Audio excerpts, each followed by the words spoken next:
ఈరోజు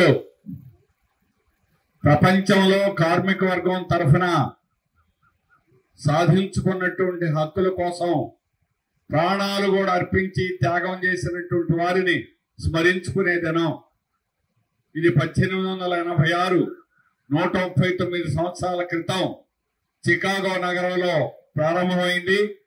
ఆనాడు కట్టు బానిసల్లాగా పనిచేసేటువంటి కాలంలో తమ ప్రాణాలను కూడా అర్పించి ప్రభుత్వాలకు వ్యతిరేకంగా పోట్లాడి 8 గంటల పని సాధించుకోవడం జరిగింది.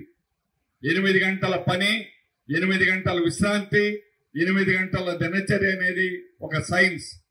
అందువల్ల ఈరోజు మానవుడుగా బ్రతకడం అని అంటే 8 గంటల కంటే పని అదనంగా చేయకూడదు.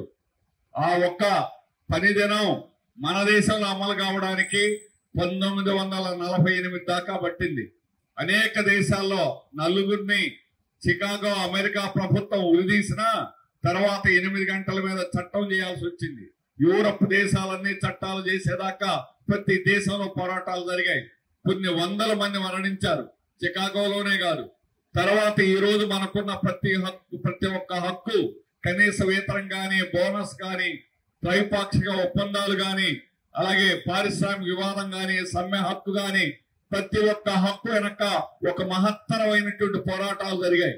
అందువల్ల ఈనాడు నాకు హక్కులు వస్తున్నాయి అని ఎవరైనా వాళ్ళంతటి వారు అనుకుంటే వారి వల్ల కాదు, పాత తరం యొక్క త్యాగాల వల్ల వచ్చాయి. కానీ ఈ రోజు ప్రమాదం ఏమిటనంటే, స్వాతంత్రం వచ్చిన తర్వాత ఎన్నడూ లేనటువంటి పద్ధతిలో గత 10 సంవత్సరాల నుంచి మన మీద దాడి అనేటువంటి తీవ్రంగా పెరిగింది. ప్రభుత్వ రంగాలన్నిటి కూడా ప్రైవేట్కి ఇచ్చేస్తాం అని చెప్తున్నారు. యూనియన్లు లేకుండా చేస్తామంటారు. డీయూనియనైజేషన్. ఈ రోజు ఉద్యోగులను తొలగించడం మ్యాన్ పవర్ కాదు ప్రధాన సమస్య. యూనియన్లు లేకుండా ఉండడానికే ప్రధానమైనటువంటి కక్ష. అందువల్ల యూనియన్లు ఉంటే పోట్లాడతాయి. అందుకని యూనియన్లు లేకుండా చేయడం. లేబర్ కోడ్స్ ఉంటే సమ్మె హక్కు అనేది ఉంటుంది. అందుకని సమ్మె హక్కు లేకుండా చేయడం.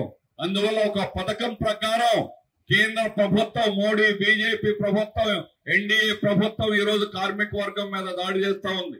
దానికి తానంటూ రాష్ట్రంలో ఉన్నటువంటి రాష్ట్ర ప్రభుత్వం, తెలుగుదేశం ప్రభుత్వం, ఎన్డీఏ ప్రభుత్వం దానికి స్పీడ్ ఆఫ్ డూయింగ్ బిజినెస్ పేరుతో అంతకంటే వేగంగా చేస్తుంది. లేబర్ కోడ్స్ రాకముందే లేబర్ కోడ్ చట్టాలని మన రాష్ట్రంలో 2014-15 నుంచే అమలు చేయడం అనేటువంటి జరుగుతుంది. ఏ యజమానైనా తన ఇష్టం వచ్చినట్టుగా మూసేయచ్చు, ఏ యజమానైనా తన ఇష్టం వచ్చినట్టు లాకౌట్ చేయొచ్చు, హైర్ అండ్ ఫైర్ ఎవరినైనా తొలగించవచ్చు. ఇవన్నీ చట్టాలకు భిన్నంగా ఈ రోజు ఉన్నటువంటి చట్టాలు, హక్కుల్ని కాలరాసేదానికి చేస్తున్నటువంటి కుట్ర. అందుకని మే 20వ తేదీన దేశవ్యాప్తంగా కార్మిక చట్టాలను కాపాడుకోవడం అంటే 4 లేబర్ కోడ్లు రద్దు చేసేదాకా 4 లేబర్ కోడ్లు వ్యతిరేకంగా జరిగేటువంటి పోరాటం.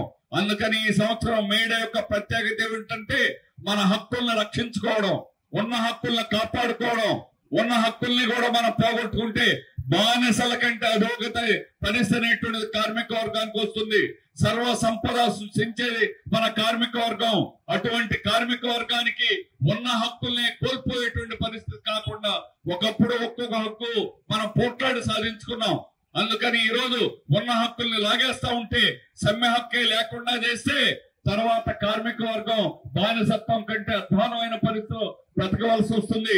అందుకని ప్రపంచ కార్మిక వర్గం మేడేని స్మరించుకోవడం అంటే మనం ఒక్కరమే సాధించుకోలేము. అందుకని భారతదేశంలో కార్మిక కర్షక మైత్రిని నిలబెట్టడానికి, దాన్ని అభివృద్ధి చేయడానికి దాని ద్వారానే సాధించుకోగలం. గత 3 సంవత్సరాల్లో జరిగినటువంటి అనేక కార్మిక కర్షక ఐక్య ఉద్యమాలు ఖచ్చితంగా నిలబెట్టాయి. అందుకని 2019లో వేతన కోడ్ అమలు పాస్ చేసిన, 2020లో పారిశ్రామిక సంబంధాల కోడ్, అలాగే సామాజిక భద్రతా కోడ్, వృత్తి భద్రతా కోడ్లు 2020లో చేసిన ఈ రోజుకి కూడా అమలు చేయలేకపోతున్నదనంటే మన యొక్క పోరాటాల ఫలితంగానే ఈ రోజు కేంద్ర ప్రభుత్వం అడుగు వెనక్కేయాల్సి వచ్చింది. ఇప్పటికీ అయినా లేబర్ కోడ్లు మన నెత్తి మీద వేలాడుతూ ఉన్నాయి. వాటిని ఎటువంటి పరిస్థితుల్లో రాకుండా చేయాలంటే అది తిరగించేదాకా మన పోరాటం అనేటువంటిది ఆగదని గుర్తు చేయాలి. అంతిమంగా కార్మిక వర్గానికి ఈ రోజు హక్కులే కాదు, ప్రపంచంలోనే కార్మిక వర్గానికి శోషణం అనేది ఒక్కటే పరిష్కారం. ఈ రోజు ఈరోజు అనేక పద్ధతుల్లో అంతర్జాతీయ కార్మిక దినోత్సవం మేడే సందర్భంగా స్టీల్ కార్మిక వర్గానికి స్టీల్ ప్లాంట్ ఎంప్లాయీస్ సిఐటి తరఫున శుభాకాంక్షలు తెలియజేస్తా ఉన్నాం. మేడే స్ఫూర్తితో మనం ఉద్యమించాలి. ఈరోజు యాజమాన్యం ప్రభుత్వం కలిసి విశాఖపట్నం స్టీల్ ప్లాంట్ లో కార్మిక వర్గాన్ని అణిచేయాలని చెప్పేసి చూస్తా ఉన్నాయి. కార్మిక వర్గం మీద భారాన్ని పెంచుతా ఉన్నాయి. కార్మికులను తొలగించి విశాఖపట్నం స్టీల్ ప్లాంట్ ఉత్పత్తికి అంతరాయం కలిగించే చర్యలు అనేవి చేపడతా ఉన్నారు. ఇదంతా ప్రభుత్వ విధానంలో భాగంగానే జరుగుతూ ఉంది. ఏదైతే మేడే 8 గంటల పనిదినం కోసం పోరాడారో ఆ 8 గంటల పనిదినాలని ఈ రోజున లేకుండా చేస్తా ఉన్నారు. 12 గంటలు 16 గంటలు పనిచేయాలని చెప్పేసి చెప్తున్నారు.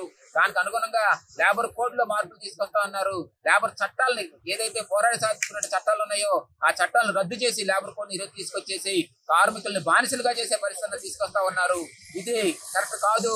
ఈ విధానాలు మార్చుకోవాలని చెప్పేసి మే 20వ తారీఖున మొత్తం దేశవ్యాప్తంగా కార్మిక వర్గం సమ్మె చేస్తా ఉంది. కార్మిక వర్గం సమ్మెకి కర్షకులు ఎవరైతే ఉన్నారో రైతాంగం ఎవరైతే ఉన్నారో వీళ్ళు దేశవ్యాప్తంగా హర్తాలు ప్రకటించి మద్దతు తెలియజేయడం జరుగుతూ ఉంది.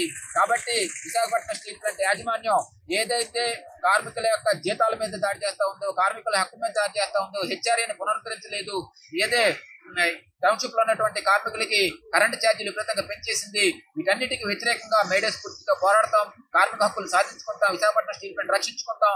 విశాఖపట్నం స్టీల్ ప్లాంట్ డిజిన్వెస్ట్మెంట్ ఏదైతే చేస్తా ఉన్నారో, స్టాటిక్ సేల్ చేస్తా ఉన్నారో ఈ యొక్క ప్రక్రియను ఉపసంహరించుకున్నట్టు ప్రకటించే వరకు కూడా మేము పోరాటం అనేది చేస్తామని చెప్పి తెలియజేస్తాం. ప్రపంచ కార్మిక దినోత్సవం మేడే సందర్భంగా స్టీల్ సిఐటి ఆధ్వర్యంలో ఎడ్మిన్బిల్ జంక్షన్ లో రెడ్ షర్ట్ వాలంటీర్స్ కావచ్చు చేస్తూ ఉన్నారు. 8 గంటల పనిదినం కోసం 1886లో చికాగో నగరంలో రక్తాన్ని చిందించి 8 గంటల పనిదినం సాధించుకుంటే తద్వారా భారతదేశంలో 50 సంవత్సరాల తర్వాత 8 గంటల పనిదినం వచ్చింది. ఇప్పుడు మళ్ళా పాలకులు పెట్టుబడిదారులు కలిసి 12 గంటల పనిదినం కోసం ప్రయత్నం చేస్తూ ఉన్నారు. ఈ నేపథ్యంలో 42 కార్మిక చట్టాలని రద్దు చేసిన లేబర్ కోడ్లో తీసుకొచ్చడం కోసం ప్రయత్నం చేస్తూ ఉన్నారు. దీనికి ఈ పార్టీ ఆ పార్టీలతో సంబంధం లేకుండా వామపక్షాల మినహా అందరూ కూడా పార్లమెంట్ లో ఓటేసి లేబర్ కోడ్లు చేకొడతా ఉన్నారు. పని ప్రదేశంలో యూనియన్లు ఉండకూడదు అంటా ఉన్నారు. యూనియన్లు ఉంటేనే స్టీల్ ప్లాంట్ లో ఏం మనం చూస్తా ఉన్నాం. ప్రభుత్వ రంగాన్ని బలహీనం చేస్తూ ఉన్నారు. రిజర్వేషన్ల వ్యవస్థను చిన్నాభిన్నం చేస్తూ ఉన్నారు. ప్రజల సొమ్ము కొద్దిమంది దగ్గర చేరి ఆదానీలు అంబానీలు పెద్దవాళ్ళు అవుతున్నారు తప్ప సామాన్య ప్రధానికం కానీ బడుగు బలహీన వర్గాలు కానీ ముందుకు పోయేదానికి అవకాశం లేకుండా చేస్తూ ఉన్నారు. ఈ నేపథ్యంలో ప్రపంచవ్యాప్తంగా కార్మికులను జరుపుకున్న మేడే పర్వదినాన్ని ఇక్కడ సెలబ్రేట్ చేస్తా సిఐటిగా ప్రతినిధి పోతా ఉన్నాం. స్టీల్ ప్లాంట్ లో ఎర్రర్స్ వెంటనే చెల్లించాలని, హెచ్ఆర్ఏ పునరుద్ధరించాలని, కరెంట్ ఛార్జీలు తగ్గించాలని, మ్యాన్ పవర్ ఎవరిని కూడా తీయకుండా పూర్తి స్థాయి ఉత్పత్తి వైపు మానవులను ఉపయోగించి పూర్తి ఉత్పత్తి చేయాలని చెప్పేసి డిమాండ్ చేస్తూ మా మేడే కార్యక్రమం కొనసాగుతూ ఉంది.